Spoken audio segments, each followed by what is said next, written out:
ऋग्वैदिक काल में आर्य अनेक जनों में विभक्त थे। जन अपने को किसी एक पूर्वज की संतान मानते थे। प्रत्येक जन में अनेक कुटुंब होते थे, अतः एक ही परिवार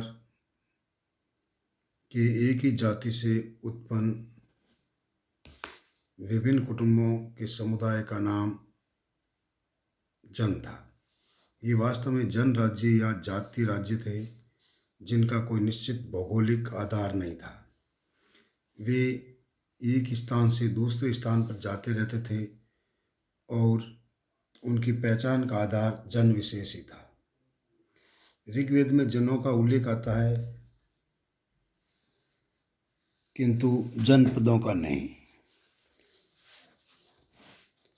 जन जाति राज्य थे, क्षेत्र विशेष से जुड़े नहीं थे। लेकिन उत्तर वैदिक काल में राजनीतिक जीवन में महत्वपूर्ण परिवर्तन हुआ। भिन्न भिन्न भौगोलिक क्षेत्रों के बस जाने के कारण अब जनपद कहलाने लगे। अब जन जाति या कबीला के स्थान पर जनपद या प्रदेश का महत्व बढ़ा। राज्य की कल्पना जाति के स्थान पर भौगोलिक हो गई। महात्मा बुद्ध के समय तक आते आते जनपदों का पूर्ण रूप से विकास हो चुका था।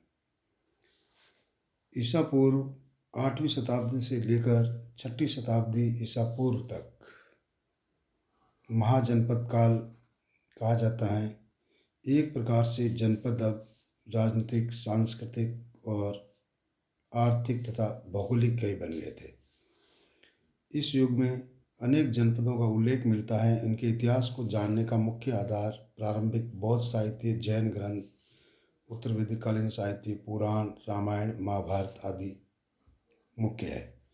जनपदों की स्थापना के साथ ही इनमें भू क्षेत्रों के लिए संघर्ष की शुरुआत हुई, जिसके परिणाम स्वरूप निर्बल राज्य समाप्त हो गए और शक्तिशाली राज्यों में विलीन होते गए।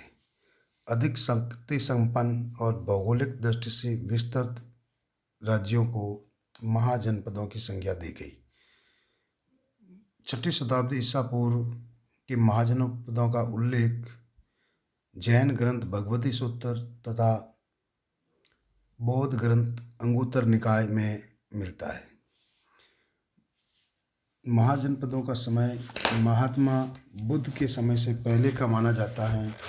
स्वयं बुद्ध के समय कई महाजनपद अपनी स्वतंत्रता खोकर दूसरे जनपदों में विलीन हो गए थे और कई नए जनपदों का उदय हुआ था। बौद्ध ग्रंथ अंगुत्तर निकाय में 16 महाजनपदों की सूची दी गई है, जो महात्मा बुद्ध कालीन प्रमुख महाजनपद थे। अंगुत्तर निकाय में दी गई महाजनपदों की सूची प्रमाणिक हैं, जिनमें प्रमुख अंग, मगध, कांसी, कौशल, वत्स, कुरु, पांचाल, मत्स्य, सूरसेन, अस्मक, अवंती, वज्जी आदि प्रमुख महाजनपद थे, जिनमें मगध सबसे शक्तिशाली महाजनपद था, जिसने अपने आस पड़ोस के राज्यों कांसी, कौशल का विलय करके एक शक्तिशाली महाजनपद के रूप में उभरा था।